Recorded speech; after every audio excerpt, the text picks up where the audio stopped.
All right, everybody, it's another episode of the Reserve Man Podcast. I'm Jake Brown. I got with me GP. Joe Lewis, 137 years old. No Shagari in today. Stan, what's up, brother? Yo, what's good?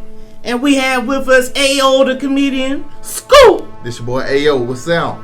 We're going to talk a little bit today about how AO got started being a comedian, his life as a comedian. We got to ask him about his top 5 comedians of all time, as well as his top 5 black comedies of all time. And you may not be able to guess all of them. Yeah, you won't. That and so much more right after this. You know your credit score bad. I'm not that's solid quality time. Right. Why is Steve Harvey still writing books? Wait a minute. Like, if I want you, I ain't taking you to Waffle House at 4 a.m. I care about you. We going to Waffle House. And I love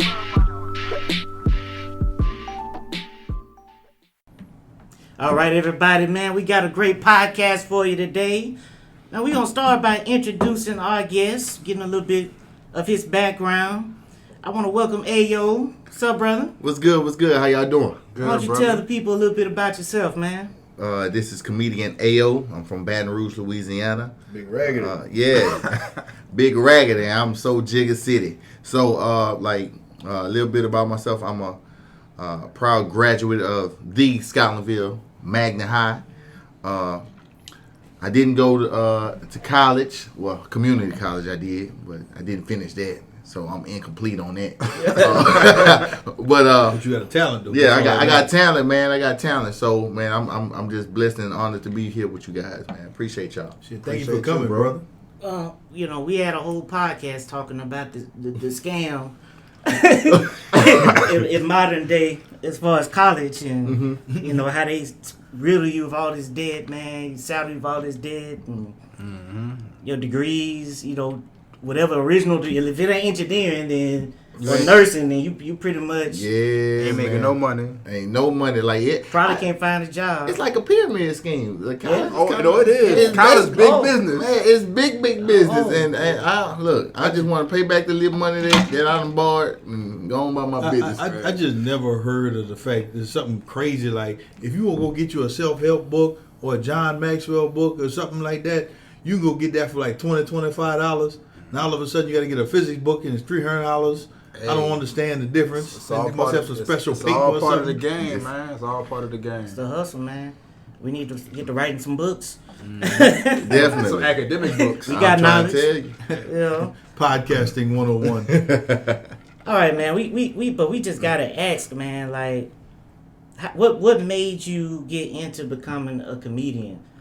Were you just always the funny cat in class? Class clown. Yeah, class clown is where it was at. Yeah. But what allowed me to be in the position that I am today is because of my chemistry teacher in my senior year in high school. Chemistry teacher. All right. And what ended up happening is she was a new teacher. She came the second semester. I was one of those kids that I did my work, but after I did my work, I mean, everybody, so I was kind of disruptive because I was making people laugh and stuff like that. So she just came to me. She was just like, "Hey, look, if you just let me teach my class, I'll let you do comedy on Fridays." Yeah. So my partner Kevin Johnson, never forget, he was like, my nickname in high school was Goofy. He was just like, "Goofy, be quiet, so we can play Comic View on Fridays." So that's how it started. Started doing comedy on Fridays. We have other students come in from other classes. Come in and watch me do comedy, and it just manifested. Well, that's dope, man. Yeah, so you had a platform to work on your craft. The school gave you a platform. Yeah, All right. So that's why I'm forever grateful. Every time I see my former teacher, and like any time that I can bless her with tickets, give her a hug, that helped put me in the position that I am today. For real. I wasn't expecting that story. Me either. He said chemistry. I was like, okay, where's this going? I was like, oh, is this? I don't know. These high school teachers. What love potion number 9?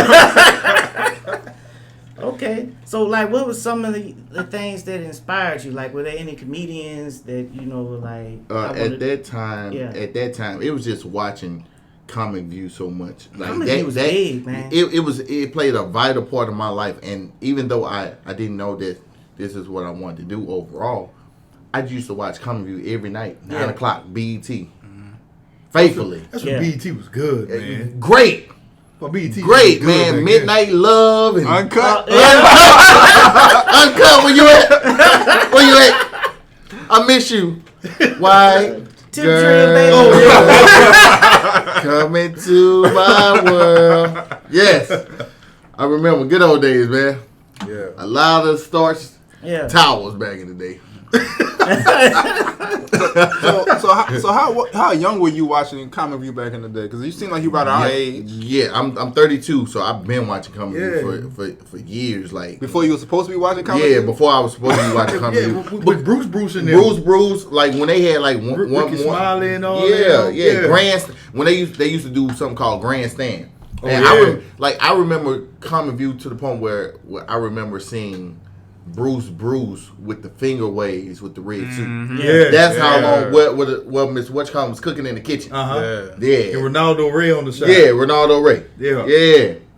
So yeah, I've been watching and little did I know that this stuff was grooming me, and I used to always do impersonations of people. So like it's different things overall. Like I think I'll never forget. Like my dad used to record stuff off the box. Yeah. Y'all remember the box? Yeah. So Yeah, the yeah, VCR. Yeah. So Eddie Murphy's Raw was in it, and I had to be like 5.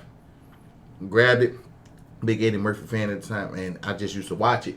Got caught watching it, and then he was just, and that helped on top of watching in living color at the time. Hold up, man. You just glossed over there. You got caught watching it. What? Yeah, I got caught. I got cussed out. Got cussed out.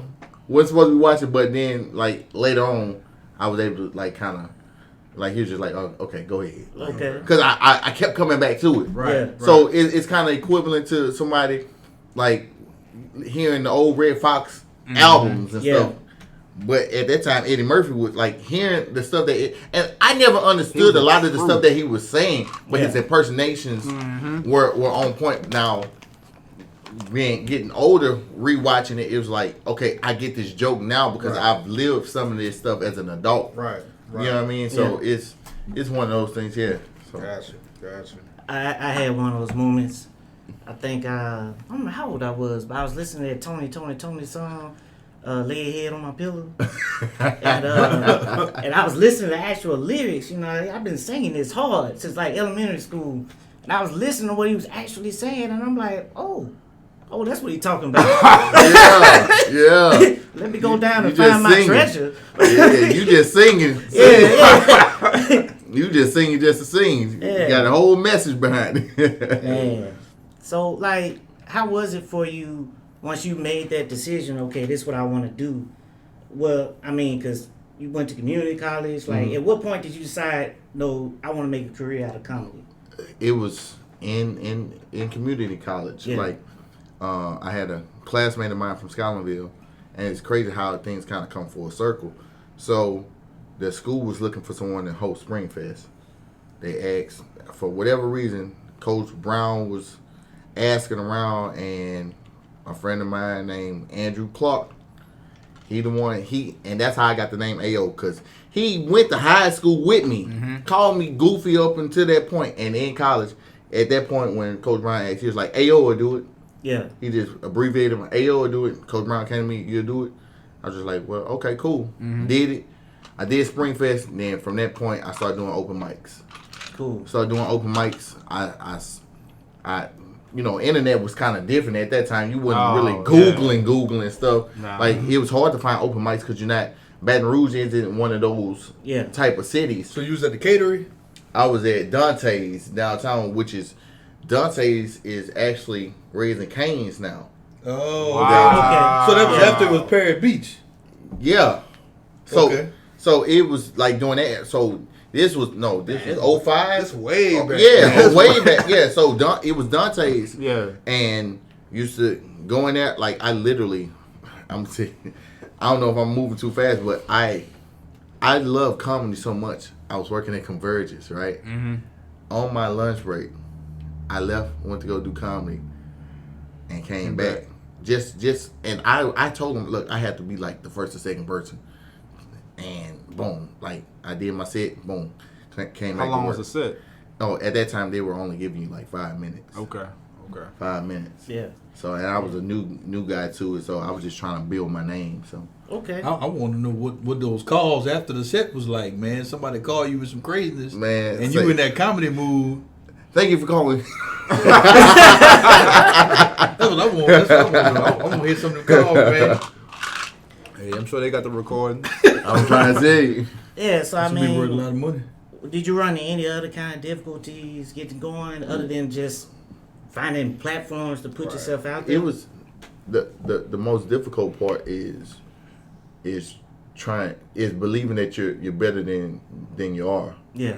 because you don't have the experience. Like, you get a couple kikis and kakas and you're like, okay, yeah, I could do this. Yeah. Right. And then you realize when you see somebody else going, like, doing this fluently, Mm-hmm.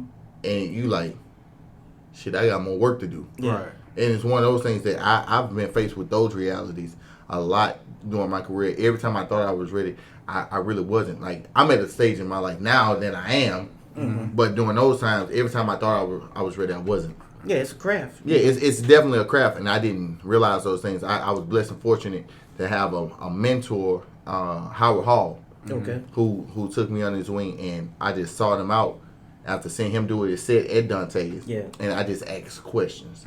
And most people want you to, like, when they want you to force feed them, like, they just want you to have everything, like they.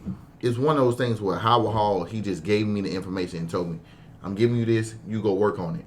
I couldn't sit up under him and keep on hindering him. And like, he got a career that he trying to launch off too, like, right? Yeah. So it's giving the information, then I had to take that information and apply it and for my own self. Okay. Quick question. So how did I had my question? I lost it. But how did Baton Rouge in any way limit you just being in this market in comparison to like a New Orleans or an Atlanta or Houston? To be honest with you, it really didn't, because it got better. The comedy scene got better, so you start having more open mics because of the interest. So there was a moment in my growing career, like, it got to the point where, like, in college, I was doing this comedy stuff. My son's mother at the time ended up getting pregnant. Well, like, I didn't do it. Like, like, she got pregnant. But Immaculate conception. yeah, man. So out of nowhere, she get pregnant. Like, it wasn't my fault. Right. But She trapped you. yeah, man. But I'm just joking. I'm just joking. she's pregnant or whatnot. So it's like I stopped doing comedy. One of the worst times in my life. So when I started back doing comedy years later, like maybe 3 years later, I'm still young. It was a new comedy scene. It's a lot more people on it, and we actually created something to where, like, I used to treat my open mics like it was a show. Like I was getting paid for this. I would invite people out. I would like get flyers made for this event just to tell people come see me on a Wednesday night.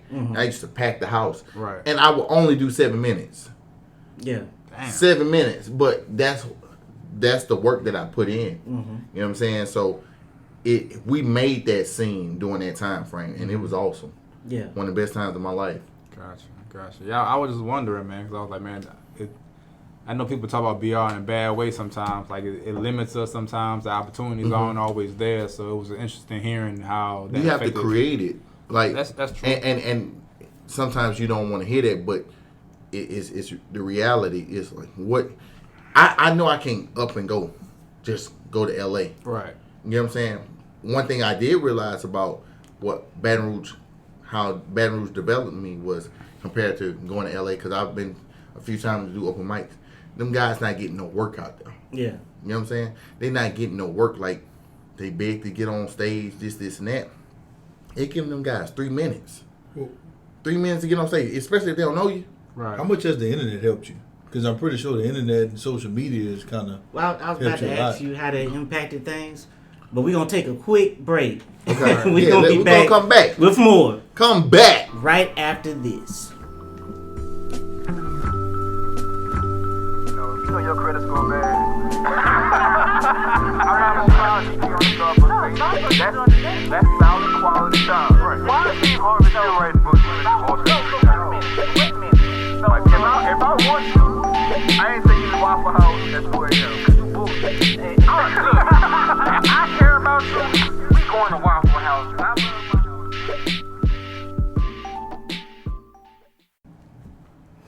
All right, man, we back.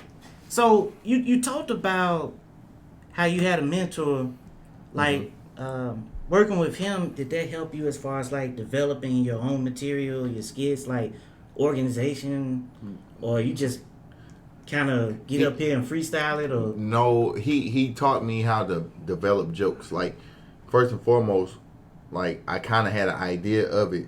He just showed me how to write jokes. yeah, I then from that point, like when you starting off, you kind of sound like the person that you enjoy the most. You know what I'm saying? So like if you're a hooper, yeah, if your favorite player Jordan or Braun, you're gonna mimic that style. Yeah. My favorite comedian was Jamie Foxx. yeah, Jamie Foxx had a certain it's the facial expressions, it's the storytelling, things of that sort. So I literally like emulated everything that Jamie did except for the singing. So that's how I kind of learned how to write jokes, speak about my jokes and things of that sort. But Howard Hall just taught me how to just develop the material, and then create my own personal experiences and use them.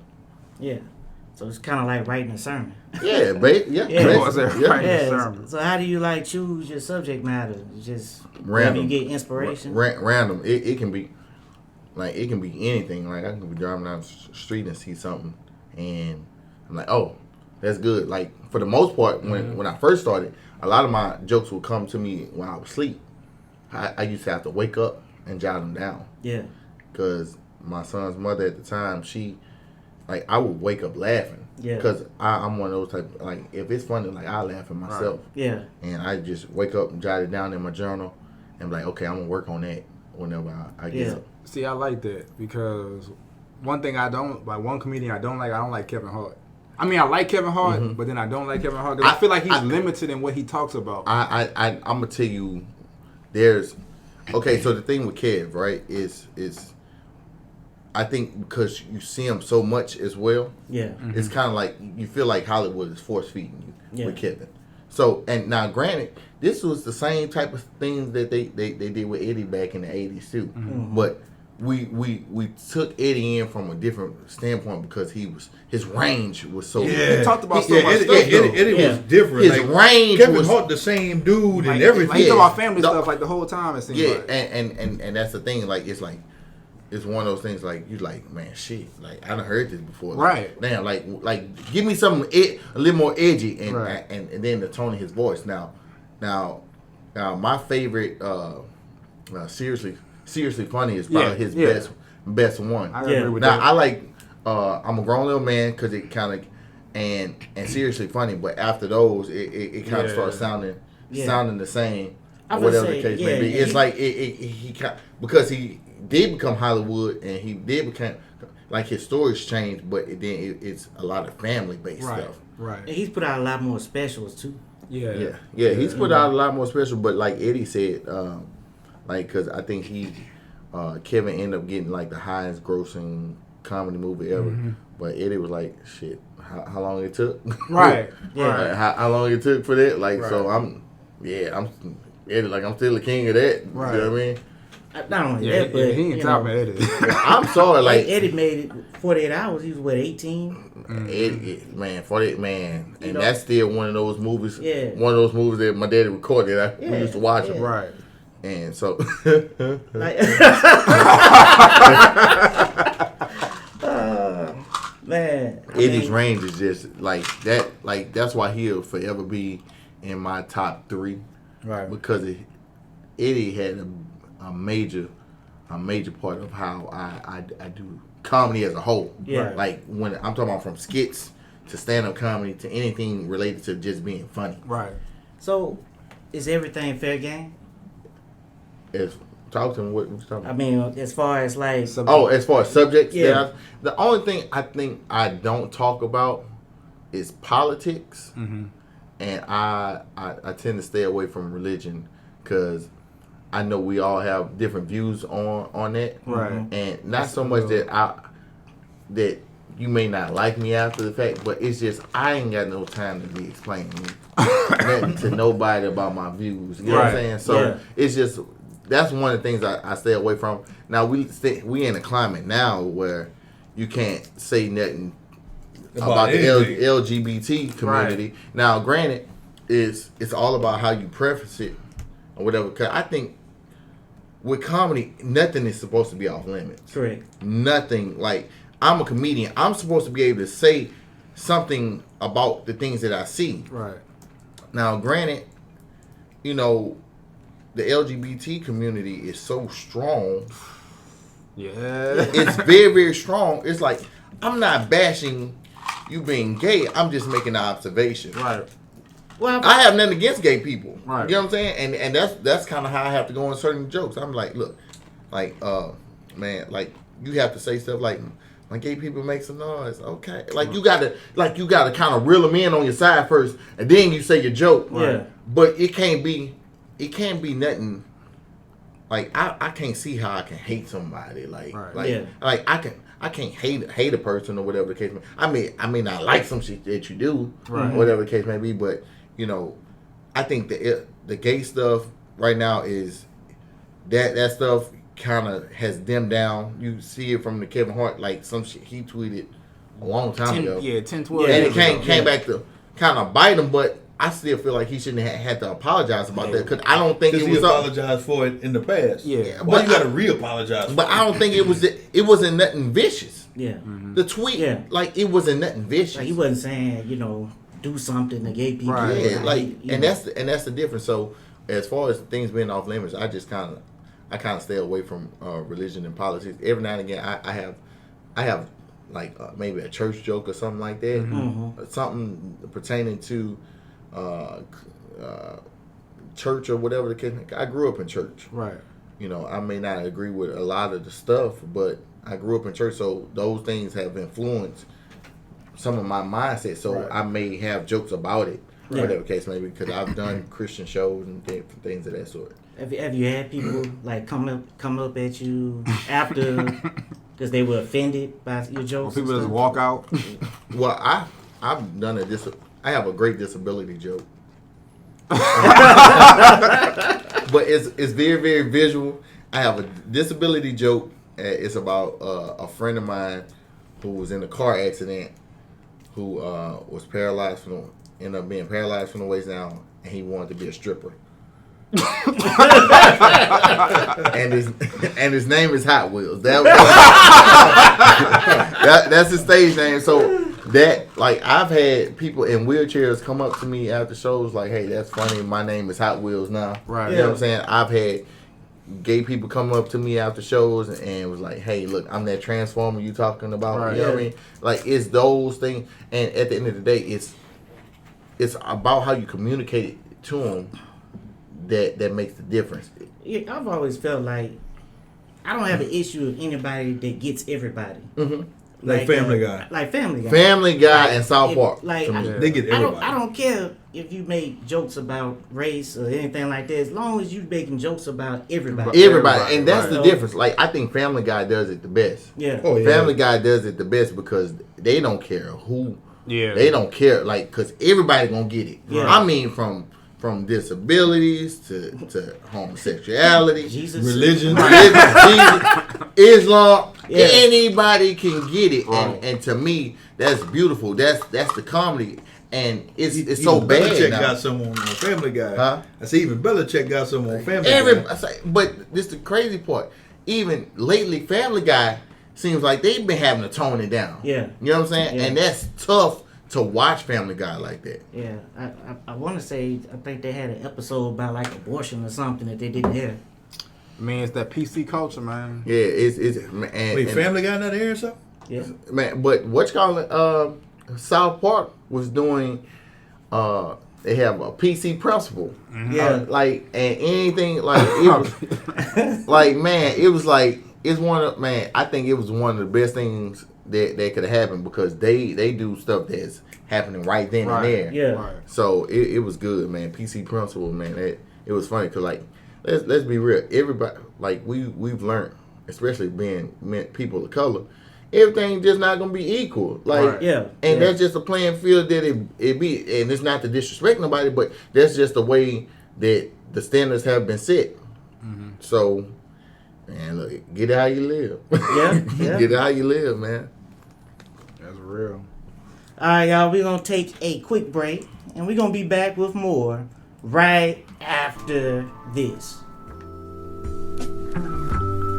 You know your credit score bad.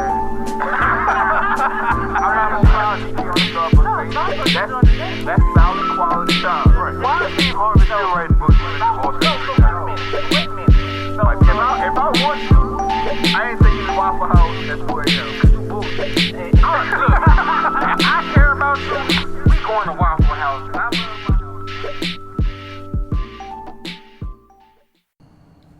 All right, everybody, we are back. Hey, yo, man, I gotta ask you, man. Like, at this point for you, like, do you still get nervous when you go on stage? Like, what's that pressure like to put on a good set? It's pressure every time. Like I feel nervous every time I hit the stage. It's one of those things where you just anxious. Yeah. There's a certain anxiety about it. It's a good thing. I've had moments where I was overconfident, didn't do well, like, and I was just like, what's going on? Because I didn't humble myself to the craft, Yeah. and that's what happened. The pressure is like when you're performing at home a lot. Yeah, You know what I'm saying? So you have to constantly find ways to create new material or revamp old material, Right. whatnot. Because unlike any other craft, like I can't sing the same old song. Yeah. You know what I'm saying? Without people getting bored. Oh, Right. he did this already. Yeah. So you have to constantly be creative. Now, what that does for me overall, it allows me to work on new jokes. And whenever I go out of town and do my shows, I have more material. yeah, Because I have no choice but to get better and create new jokes here. Right. So it's always pressure. yeah. Always. So what has? Because I know this is how I found out about you is through Instagram. Yep. Okay. So what is social media? What's the impact that it's had on your career? It's honestly like I got off to a slow start with social media. You see a lot of the Instagram comedians and stuff, right? And I just didn't like that. I didn't like it because I'm like, why are they called Instagram? Like, why are they being called comedians? Right. They don't have the stand-up background, things Right. of that sort. Like, I don't like it. Like, and so I just never found myself doing the skits. Right. My manager, he convinced me. He was like, bro, you funny. You need to find a way to make this work. Yeah. He say, I don't care what you do. You need to find a way to make it work because overall, what you're going to do is expand your range, expand your demographic. And if people like you, eventually you start getting more bookings from other people. So I researched apps, did what I had to do, started doing a couple of videos. And I don't know. And the biggest thing was not falling into the trap of the trend because during that time frame, a lot of dudes was wearing wigs. I hated that. Oh, man. I blame it on Quay. And do what you do. It don't work for me. Yeah. Right. It don't work for me, and that was the biggest thing because don't fall into that trap. Right. You know what Yeah. I'm saying? It's like, and I had a lot of people that enjoyed what I did. They're just like, "Hey, yo, please don't ever wear wigs." Don't And go I'm just like, Madea on us, man. Yeah, please And don't, because bro. at the end of the day, I'm not going to give. I don't want no perception of me as a woman. Yeah. Right. at all. Like that's what women are for. Yeah. Like, Because you represent yeah, all of us. yeah. Right. I'm Yeah. a man. Yeah. I'm a man, and A black man. and I Yeah. stand on all 10 behind being a black man. Yeah. So I don't need, if people enjoy my videos and people are inspired by my videos, I don't need the next group of young men seeing my videos and be like, well, Ayo wear wigs, I'm gonna wear wigs. Right. No. Ayo funny, I'm gonna be funny. That's what needs to happen. Right. I got a son. I don't like what I look like when. I feel you. And I respect You know what I'm that. saying? I got a son. Like I don't need my son because if you can wear a wig, I feel like you can cross dress. Right. Yeah. And that's just I'm talking about if you're gonna act like a woman, that kind of thing. Like if you getting paid, like I'm not saying that. I think we are past the generation of the Martin doing the Shanae stuff, Right. things of this. Like Yeah. they didn't have their own platforms. Like Yeah. the TV, like he played all those parts. Eddie Murphy played all those parts because it was how he developed the character. Yeah. I believe a lot of these dudes doing that because that's what they like and that's what they enjoy. Like if you can put on a wig and lipstick and full whatever, then I just believe that's who you may want to be. Yeah. But don't get mad because I pay attention to all this stuff. Like these dudes get mad when women ask them, "Hey, are you gay?" Like to each his own. Yeah. But if don't get mad because you're doing all these things and you're emulating women so well to the point to where women say, The question is, "Hey, Yeah. are you gay?" right. You got the mannerisms Yeah. and all this down. Like it's like I just couldn't see it, but that the pressure is making sure that is from a comedic standpoint is having good material, Right. something that people can always be like, hey, look, oh, when you gonna do these type of skits again, things of that sort.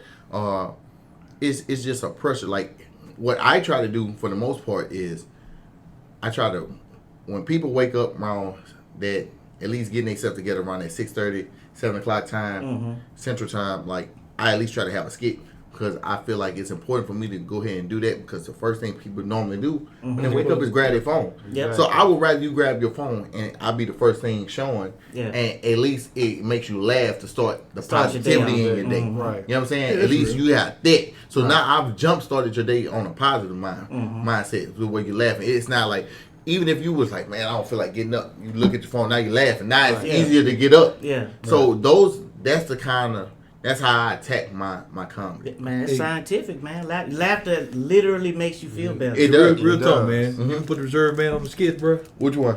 You can put us on the skit, man. Man, I can make something shake. Let's jump on the skit, man. I can make something shake, man. We can do that. Oh, man, why we got you here, man? We gotta ask you. I mean, you are a comedian. It's like, man, give us your top 5, man, all time. Top five all time. I wouldn't even say I have a 5. I wouldn't even say I have But a just your 5. But top. I'm gonna just. All right, so I got. I already know 2 of them. Okay, so Eddie Murphy, no Yeah. particular order. Eddie Murphy, Jamie Foxx, and Patrice O'Neal. Okay. That's it. Yeah. Okay. That's it. And- No disrespect to any other comedians, but like, and what's crazy is I became a fan of Patrice later on, and it's a brother who I think passed away way too soon. But the dude was definitely ahead of his time. Oh, he's Like, greatly to underrated. me, Yeah. underrated. But when I tell you this man was a genius, Right. and it's the time that we live in right now, I would have loved to hear his opinion on all these topics Yeah. because it's so much going on. His voice is needed just from a comedic standpoint. Right. Yeah. Because he was so, like, he wasn't in Hollywood. Right. You know what I'm saying? Yeah, he Because wasn't- there's a certain thing. he wasn't like, commercial. he wasn't commercial, so it wouldn't have even affected him. Right. Like, it wasn't no, like, he's not going to work. His opinions and views would have got him, he would have still been booked in any comedy club ever. So it wasn't to where, like, he was Kevin Hart or nothing like that, but he was the boy. Yeah. I ain't gonna lie to you. And then, because to me, it was one of those things where he probably, in my honest opinion, as far as just giving your honest opinion on something, he was the closest thing to Bernie with not giving an F. Yeah. You know what I'm saying? But that boy was, man, he was a bad boy. Bad boy. So let me just throw a couple people out there just to get your opinion. Because, you know, I got one, but you go ahead, brother. because a lot of people, you know, hear all these names all Mm-hmm. the time. So I just want to get your opinion. So what do you think about Richard Pryor? Oh man, like GOAT, Mount Rushmore of comedy as a whole. Yeah. Not just like no with being colorblind as Mount Rushmore. Okay. Well, since we talking about being colorblind, George Carlin. Savage. Yeah. Savage. Like I mess with George. He beast. So what about some of these other The kings of so-called- comedy. Yeah, yeah. Okay, Kings of comedy. Yeah. So DL has changed his act as far because DL was more of, like his material was just based on what was in the crowd Who's in at the first. crowd? Yeah. But he changed his direction and became Political. political, and he has a certain dynamic of how he does it politically to where it's very, very funny. He's still gonna flame you Yeah. at the end of the show now. That's Yeah. different. But his material, he has more concrete material in my opinion now, with how he's ran his course. What about Dave Chappelle? Dave Chappelle, genius. Yeah. Genius. Now, Dave Chappelle has this, I think, more relaxed type of. It's not so much in your face, whatever. Like the stand up wise, Yeah. but the dude, a genius. I love when I think of premises because that's the biggest thing. It's like the premise of your joke, Yeah. like just the layout. I think Dave Chappelle has like the best premises ever, and his ability to deliver a punchline at the end Yeah. is amazing. Yeah. Yeah. These newer Netflix specials he put out. Oh yeah, Oh, yeah, they did. but it's how he did the Netflix. Yeah. I go on a hiatus. Mm-hmm. Like y'all know who I am. Yeah. Y'all know who I am. Like I go on a hiatus. That builds up your like it builds up the amount of money people gonna be willing to pay for. Right. So if I ain't been seen in a while doing comedy, right? I'm just Right. whatever. I pop up in the comedy store. I don't care who on stage. He can pop up anywhere and say, "Look, I'm gonna do 5 minutes." They gonna clear the. You could have 30. Yeah. You know what I'm saying? Yeah. Because he's Dave Chappelle. And he delivered, and that's exactly how it happened. He popped up at the comedy store, did like 30 minutes of just working on material. Netflix, let me talk to you. Let Yeah. me talk to you. Yeah. 30 million? I got a few people. Go Okay, ahead. talk to Yeah, me. I got somebody too, but go ahead. Cat Williams. Damn it, that's what I was about to say. Savage. Now, Before the 15 drugs. years, about 15 no, years but- ago. but- Before but- the but hard see, drugs. No, but this is Cat is a genius though. Cat a beast. He's a beast. Now that whole when he spoke about that Illuminati stuff, I ain't gonna lie to y'all. Like I believe some of that stuff real because after he spoke on it, too much stuff started happening. Right. And the powers that be, whatever that may be, that Hollywood stuff, what they talk about, the Hollywood That- stuff, that's real. That was the start of like Yeah. the downward Yeah, spiral. it's a spiral. Yeah. And because he would not give himself like to the gay stuff, Right. to all of the just what Hollywood wanted him to be. And then what they did was, he was on this platform, and what happened? As soon as he spiraled, who got it? Kevin. And then that started some stuff between them. Mm-hmm. You know what I mean? But Kat was trying to warn Kevin about certain stuff now. To each his own. Yeah. To each his own. But I'm gonna throw a couple. I don't want the women thinking we hating on them, so I'm gonna throw a couple female comedians in there. okay. One, I'm not the biggest fan, but she relatively new. Amanda Seals. She alright. Like, move on from her. Amanda Seals is kind of aggravating though. She is. Yeah. Well, we got a comedian here with, for the first time. We talked about it a couple times. What do you think about the whole Monique Netflix I thing? was about to bring her up. Oh, Monique Netflix. It was just one of, like, even with her accolades, that was in more, even with her accolades, I think she should have had, she's funnier than Amy Schumer. Mm-hmm. The white girl who got more, but Amy Schumer's fan base And she is- got a bigger reach. That's said it all. see that's The and demand when to you see talk it about is the shown. politics of it, Yeah.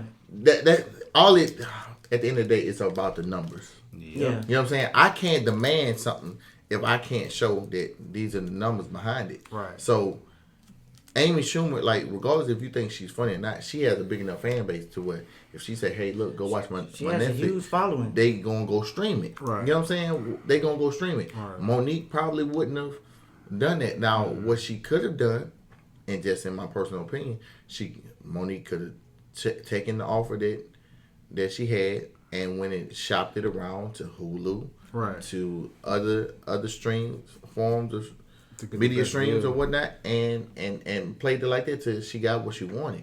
But was she deserving of it? I can't say that, but you know, it's the politics of it. Right. It's the game behind the game. So when she went off, I was just like, okay, you feel the way you feel, and who am I to tell her Right. that she don't deserve it? Because Right. when it's my time, you ain't gonna tell me. I mean, settle. Yeah. But you ain't gonna tell me what. Right. Yeah. Right. But they definitely try to lowball her in my opinion. Before we move on, we gonna do the movies next. Yeah. I'm at a couple white ones. Okay. Will Ferrell. Funny in movies. He's funny in movies, not stand up. Yeah. He's funny in movies. I think I agree with that. I love his movies. Yeah, movies. His love his movies. Yeah, you keep him in movies, man. what I is the feel like- Wedding Crashers? He does what he used to be a wedding crasher, but then he Right. changed into the funeral. No, Yeah. Say, bro, that dude he's funny in movies. Ricky Bobby. Oh, Ricky Bobby Oh was man, funny. yeah, man. There was a movie where he was in jail. Get Hard. No, not Get Hard. It was the movie because with Owen Wilson, and he was in jail. Will Ferrell was in jail, and he was just like, call me a tiger. Like, say, bro, Will Ferrell is funny in movies, Yeah. man. Yeah. I enjoy him. That's how I kind of feel about the Wayans. The Wayans, The yeah. Wayans brothers, They stand up yeah. always kind of suck to me. Right. Yeah, they wouldn't have I been. don't Like think all the of Wayans them. is But that funny. they're great writers. Right. Well, I think in like you said, in like movies, skits, stuff like that, they put out some funny stuff. They seem like they're the type of dudes that overact to me. I don't like that. But and, I wasn't the biggest fan of they. Clearly, we were talking about shows, but I ain't mentioned they show because I This- just wasn't really that enamored. Their show wasn't bad because I thought Pops was funny. Damn, I just thought about John Witherspoon. I was gonna say, Pops was funny. I think- forgot. I'm sorry. I think he the carried Wayans show that show. was a great show. I think okay. I But think Sean Pops carried overacted it. to me. Sean and Marlon overacted. I hated It was.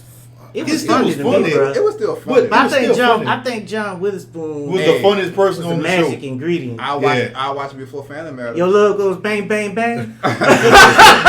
John Witherspoon was funny. He was the funniest person on the Wayans Brothers to me. I got one last person, then I'm done. Okay. People always talk about Jerry Seinfeld.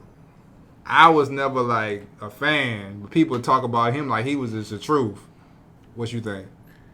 From a comedic standpoint, he had great material, but as black people, we have a certain energy about ourselves. Right. It just don't sit well with us. Yeah. Like you just gonna stand in one spot. It just seemed like he was dry. Yeah. We can't So, relate to what you're talking about. I'm walking to my car.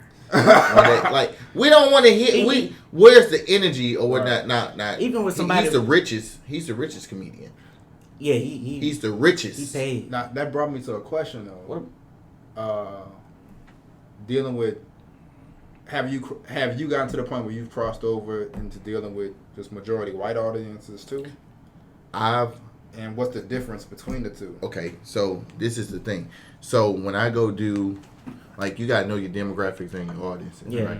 So I know for a fact, for my Father's Day comedy show, it's gonna be my people. So I'm gonna do my people type of jokes. Right. You know what I'm saying? But when I'm in my improvs and funny bones and traveling and stuff, Yeah. and I do universal jokes. Now I can throw some hood stuff in there, Right.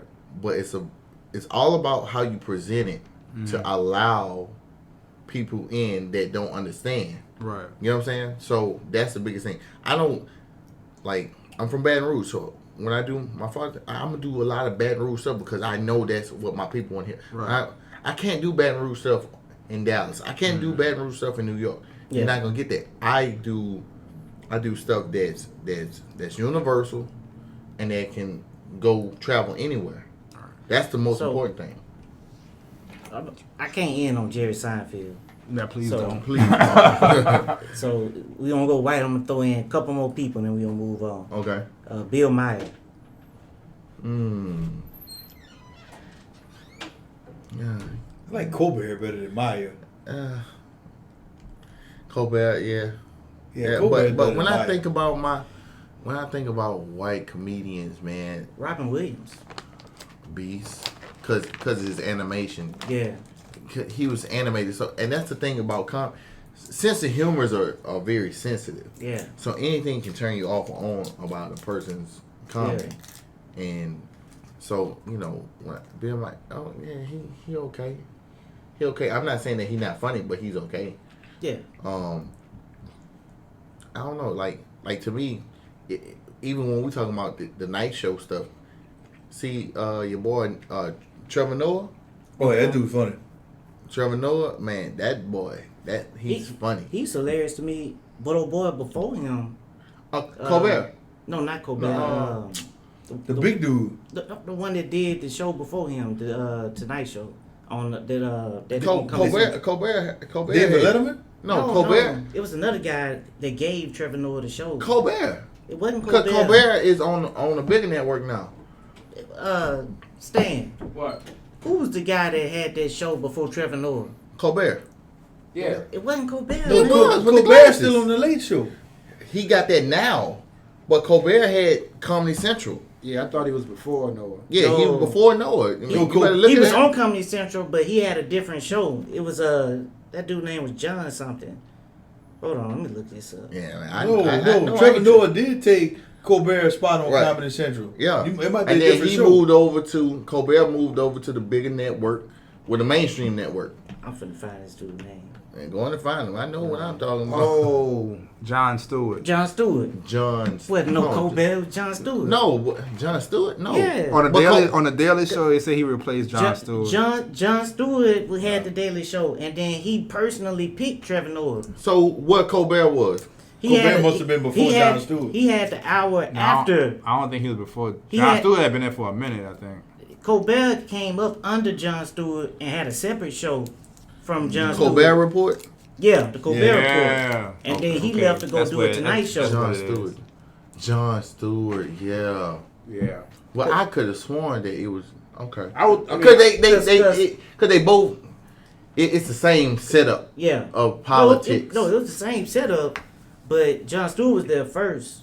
Jon Stewart was funny. And John Stewart was funny. And he handpicked Trevor Noah to take over for him, which was dope because I just knew they was gonna pick somebody white. Yeah, man. I ain't gonna lie. Trevor holding it down too. Oh, he killing it.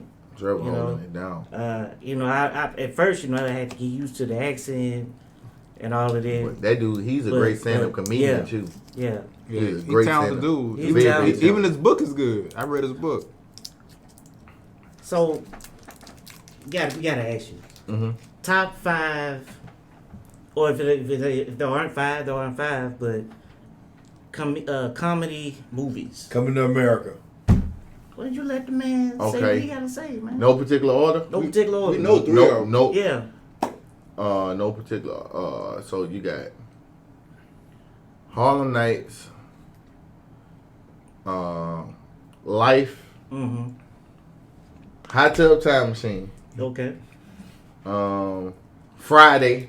Mm-hmm. Yeah, Friday's a good Friday. And I don't know my fifth one. You already Cut- said it.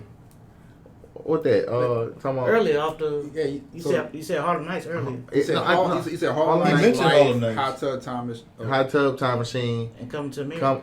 No, I said. He didn't mention. Oh, he Harlem mentioned Nights. Come to America. No, I didn't. Okay, Jeff with GP. That's Yeah. right.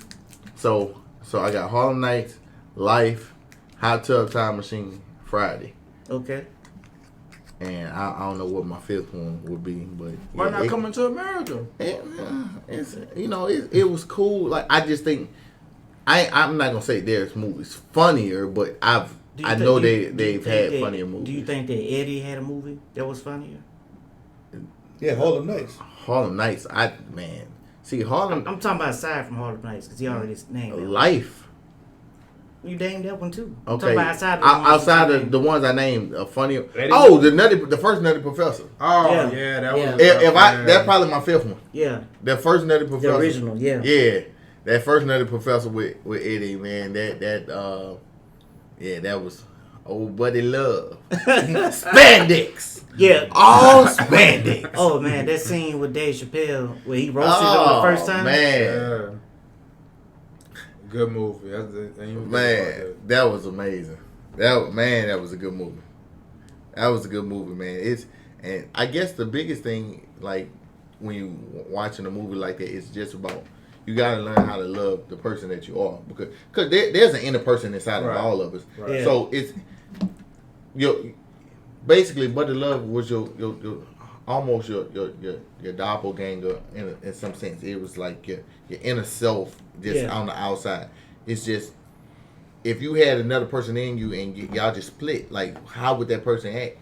Like you may be good and good spirit and good heart, but you got somebody that just want to wild out. Yeah. And I think we all deal with that. That's yeah, absolutely. All right, y'all know what's up. We about to give you this black prominent figure. You know we're gonna do this all year round, not just during Black History Month. And we're gonna give it to you right after this. You know your credit score bad. I'm not gonna proud you on the cover. That's solid quality stuff. Why is Steve Harvey still writing books when it's all like if I want you, I ain't taking you to Waffle House at 2 a.m. Cause you bullshit. If I care about you, we going to Waffle House. All right, everybody, we're back with our black prominent figure. And we're going to give it to you right now. GP, who do you have for us, brother? Man, you know, we going to have to go with AO's favorite, comedian, one Edward Reagan Murphy. Eddie. Man, when you talk about Eddie Murphy, what can you say? You go from his Saturday Night Live performances, Beverly Hills Cop, Trading Places, Nutty Professor, Coming to America, Harlem Nights. It goes on and Life, on and you on. can't say it without saying that's what I'm life. saying. It's so much we could talk about. But Eddie Murphy was that guy who was the first guy to play all the roles. In a movie. Mm-hmm. He was ahead of his time. His stand-ups, raw, delirious. This man was brilliant. His comedy stand the test of time. It paved the way for younger comedians like AO. And, I just say everybody's life has been enriched by Eddie Murphy. No doubt. Yes, definitely. No doubt. Fourth highest grossing actor of all time. Beast.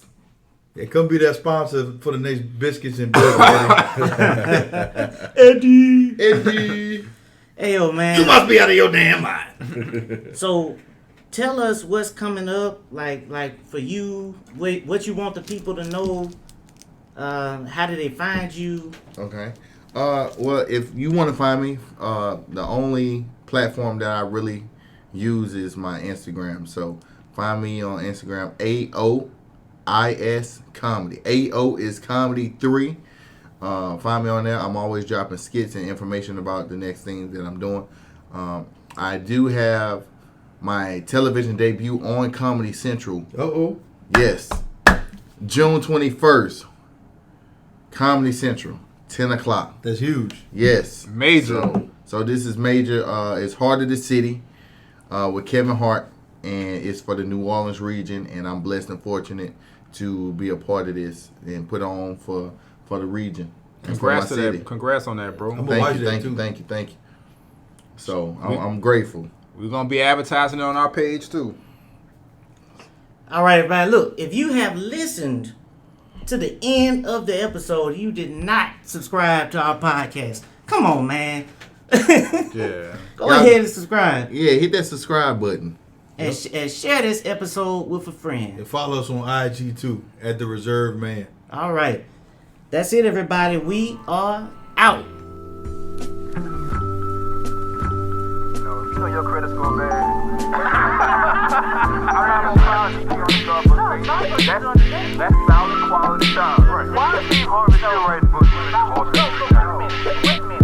like, if I want you, I ain't saying you to Waffle House at 2 a.m. I care about you. We going to